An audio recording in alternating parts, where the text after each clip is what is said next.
What's up, delicious faithful? You may receive a call from your teenager's teacher saying they saw your child drinking a tall boy of beer in their virtual Zoom class, but it's most likely not a beer. It's a new mountain spring water brand called Liquid Death. Why is this water called Liquid Death? Well, because it will brutally murder your thirst, and their infinitely recyclable tall boy cans are helping to bring death to plastic bottles. They also donate 10% of the profits from every can sold to help kill plastic pollution. What's better than that? Drinking water from a freezing cold can of Liquid Death is actually really refreshing. And you'll have fun fucking with people who don't know it's actually water. You can drink it while pregnant, purposely trying to get pulled over by a cop just to see the look on his face when he learns it's water, or giving it to your kids to take to school. You might even try drinking it at 9 a.m. while jogging on a public course. Whatever your reason for drinking it, I highly suggest you check out Liquid Death. It definitely lives up to its name, and it murders your thirst. Be sure to stop by liquiddeath.com and get your free koozie 2-pack, an $8 value on them when you purchase a 12-pack and use the code BRUTALLYDELICIOUS at checkout. Liquid Death is available nationwide at 7-Eleven and Whole Foods. This is High Priestess NightHawk from Heavy Temple, and you're listening to the Brutally Delicious podcast.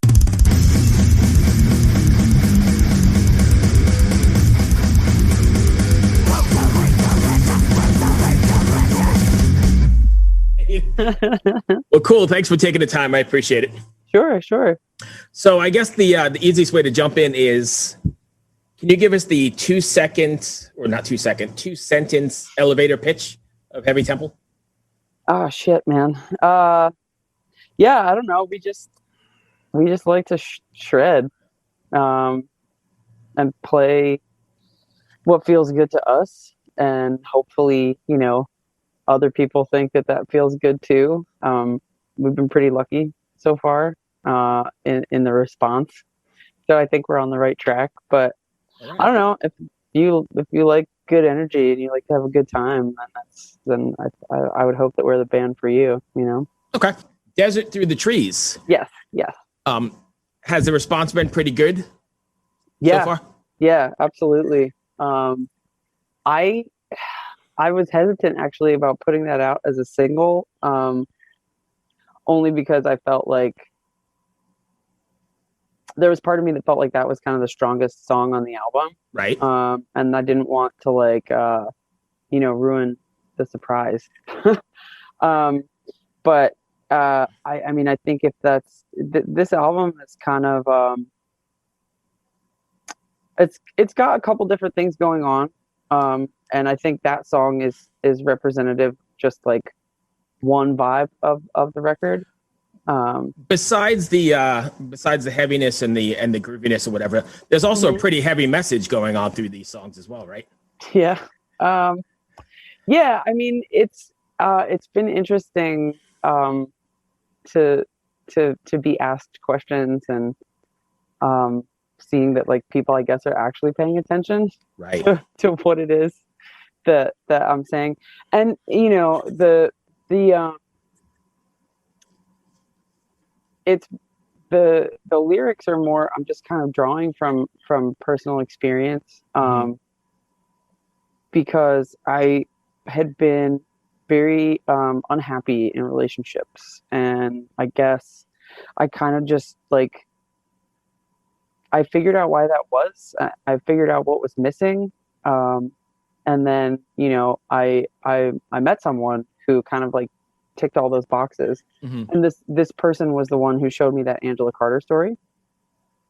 So as I was writing lyrics for the album, lyrics always come last. I work best under pressure. Right. So I literally just wrote lyrics 2 days ago, or seriously, like 3 days ago for a show that we had on Saturday. Really? Or yeah, whatever. Yeah. So but when I was kind of trying to craft these, I was like, okay, like this sort of the story of like how we met, and these little personal experiences, the theme of the album came together really well.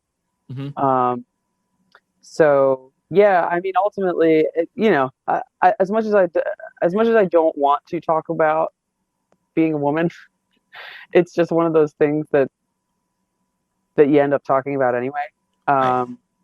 But I'm really pleased at the reception that the theme of the album has gotten. Um, and gender aside, it's just you gotta get those things that make you happy. Yeah. You know. So what's it like putting yourself and making yourself that vulnerable and throwing all that personal stuff into your songs? Obviously it's got to be scary at first, but then when you connect with somebody, that must be the ultimate, right? Yeah. And then talking to people about the theme of the album and like some of the lyrics, because they're some of them are a little bit tongue in cheek, some of them are a little bit more disguised. But I was talking to one of my friends the other day, and I said I feel kind of weird like writing love songs in this genre. Right. Because it's not about like dragons or like wizards or weed, Right. which are all totally awesome. And he was like, "So you decided to write an album about wolves?" And I said, "That's a fair point." So it's an interesting juxtaposition of feeling like you're kind of out there and you've like exposed to parts of your inner workings or whatever. Right. But again, you meet people and you talk to them and they resonate with something that you've said, and that kind of makes it like, there's always a thought like, am I the only person that feels this way? Right. With anything. Sure. And then you realize that you're not. And so it just kind of makes everything a little bit easier. Do you a little less intimidating. I know you said you write the last minute, but do you find it cathartic even when you're rushing like that? Do you find like you're I think sometimes what happens is like I know what I want to write about and I'm almost like pushing myself a little too hard. So I get kind of like lost in the sauce and then I have to take a step back. And then usually when I come back and write things like really quickly, that's when I'm like, oh shit, yeah, and I should say this and I can say that and I write, whatever. But yeah, like these two new songs, unreleased songs that we played on Saturday, I think I just wrote words for them on like Thursday or Friday. And I was like, man, like some of these lyrics are really good. You seem like you're surprised. Right? I definitely consider myself more of like a musician than a lyricist, if that makes any sense. Sure. Like there are some bands that just the lyric writing is so good. And I think they're more of like an afterthought for me, but that's not to say that I don't care about what I'm saying. Right. I don't craft quite as handily as someone like Josh Homme or, Josh Homme is the only person that comes to mind. Okay. I know you said you referred to it a couple times. You guys have played. What's it like finally playing after so long of being not on the stage? I honestly, I think at this point was more worried about being around people. And not worried, but it's just, we've all been like conditioned. Well, we've been locked up for, a year and a half. Philly's been pretty, we've made best friends with our neighbors. So right. Now like our whole block is just a squad. Sure. So it's not like we haven't been doing anything. We've been practicing, we've been seeing friends here and there, but to have like in that setting, it's like, oh, like what's going to happen, Right. And then just watching people kind of file in all day and like not wearing masks, which is legit because they're vaccinated and it's outside, but it's like still weird because I'm like, I don't know, do I wear it? Like if I don't know, if I'm like talking to somebody I don't know, like should I cover my face or whatever. So that was kind of more strange than anything else. But for me, and I think I can speak for everybody in the band, like when we got up on stage, it was like all of last year just never happened. Just business as usual. It felt very surreal to be up on stage, but as far as our level of comfortability playing, I think that's probably one of the best shows we've ever played. Really? I mean, and it should be because we've been fucking playing in our basement for a year and a half. So if we were worse, if we were worse coming out of the basement than we were when we went in, that would be indicative of a larger problem. Right. But no, it was a great time. All the bands were awesome. The energy was like palpable. I imagine because you know, even as a fan, you want to be at a show. Everybody's dying. All the fans are dying too. I'm dying. I haven't seen one yet, but yeah, you know, I've got plans to. There's nothing that's come through Richmond yet, but it'll happen. Oh yeah, I mean it's on the schedule, but oh man, Richmond is we love playing Richmond. Yeah, Richmond's a good place. Where did you guys used to play? Like make it down there. You played here before, right? Yeah, like Strange Matter. Yeah, gone now. R.I.P. I know. But I don't know if I noticed that Herbie, who has the Cobra Cabana, that bar down there. I think it looked like he was kind of doing some live stuff. Well, until that wasn't a thing anymore. I think the Camel. I'm not really sure. I think the Camel's still doing stuff. Venues. There's a place down here called the Camel. That I know I think we've played in Richmond since Strange Matter closed, but I'm blanking on where. I'm thinking maybe Studio 5. Does that sound familiar? Oh no, I remember the show we played with Ecstatic Vision, and I can see the bar in my mind's eye. It had like a bunch of like horror stuff all over the place.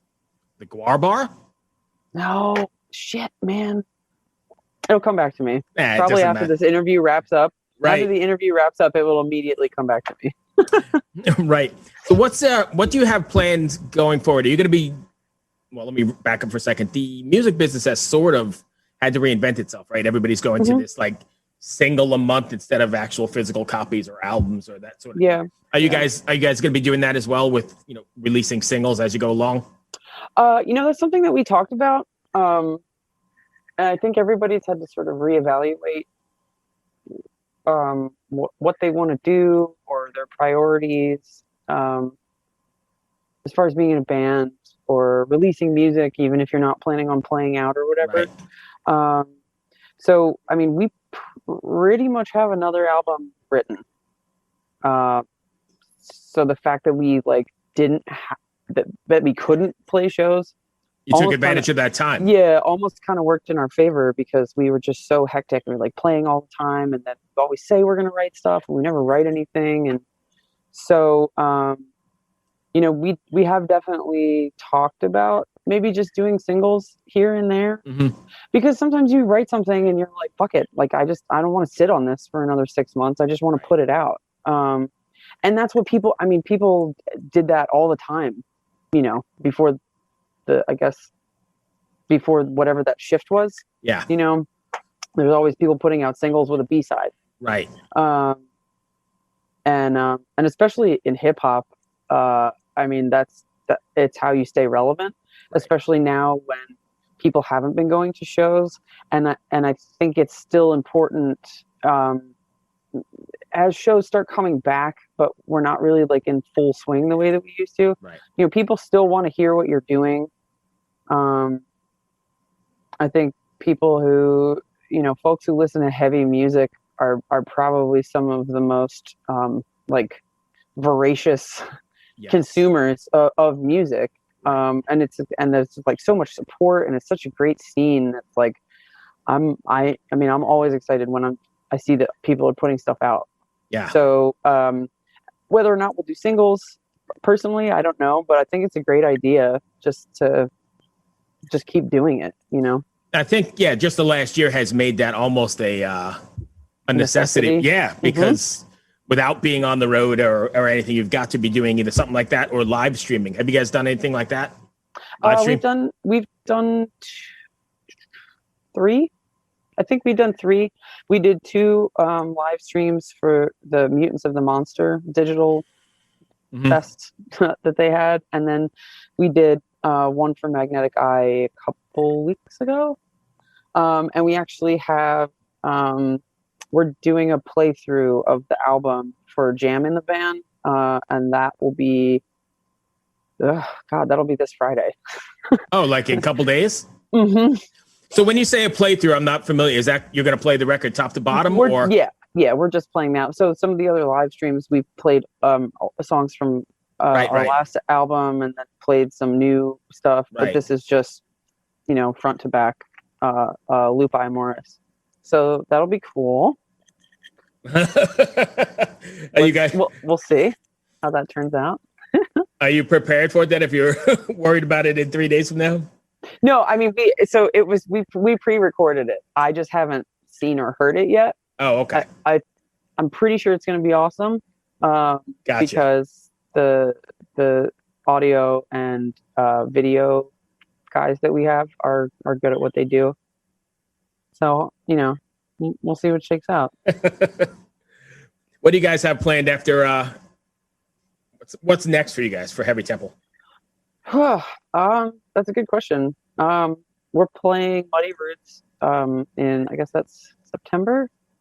I think we have another sort of local show lined up for next month. Mm-hmm.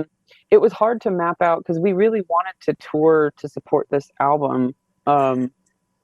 But it was just, it was hard to figure out when stuff was going to open, and things are opening, but they're not opening. Like I don't know if I'd feel comfortable just like booking a tour tomorrow. Right. It would be possible, but I don't know. I think we're just going to still kind of play it by ear. Mm-hmm. But we definitely would like to get back on the road at some point. It felt too good on Saturday. I imagine. To not play. I mean, nobody really wants to load their gear in and out, but playing is the good part. So there was probably a lot less bitching about loading your gear in and out for that show than there ever was before. I think you might be right. It's like one of those things where it's like, oh yeah, like I forgot how much I hate doing that part, but also like I forgot what that even feels like. And what it means, right? Because it means you're going to be on stage, right? So I might like begrudgingly be like lugging some stuff up some steps, but it's also like I don't care, really. Right. We smartened up and we got a cart with wheels. So there you go. And you played live. Not too bad. Right. Yeah. No. I mean, I don't. I definitely don't want to give the impression that loading gear in any way, shape, or form was the highlight or low light of my evening. Right. I would do it again this weekend. Oh, hell yeah. Right. It was really great. It was really great. Good friends, new friends, like music that we haven't heard before. I was like, shit, like this, like I said, it was so weird. I like forgot what that felt like, but then as soon as it started happening, I was like, oh yeah, like this was just yesterday, Yeah. We were hanging out and having some beers and listening to our friends play music. Right. There's nothing like it. Mm-mm. That's all I've got. Did I miss anything you want to cover? No, I don't think so. Just, thanks for having me. I hope everybody enjoys the new record and trying to keep this well-oiled machine going so we can put out some more. Excellent. Well, thank you for taking the time. I appreciate it. Stay well. Oh, yeah. Thank you so much, safe. Bruce. You Take too. care. Bye. Bye. Hello out there. Yes, hello out there, everyone. I'm Hal Schwartz. And I'm Flynn McLean. Together we host None But the Brave, a podcast dedicated to the music and career of Bruce Springsteen. Bruce and E Street Band are on tour right now for the first time in 6 years, and we're taking a detailed look at what's happening on stage in our bi-weekly episodes. We've also been recently joined by some very exciting guests, including rock journalist Warren Zanes and Stephen Hayden, Backstreet's Magazine founder Charles Cross, and Barstool's Kirk Minahan. If you're a diehard Springsteen fan, this is the show for you. So please subscribe to None But the Brave on your favorite podcasting platform, and we hope to see you further on up the road. Thank you so much. We'll be seeing you.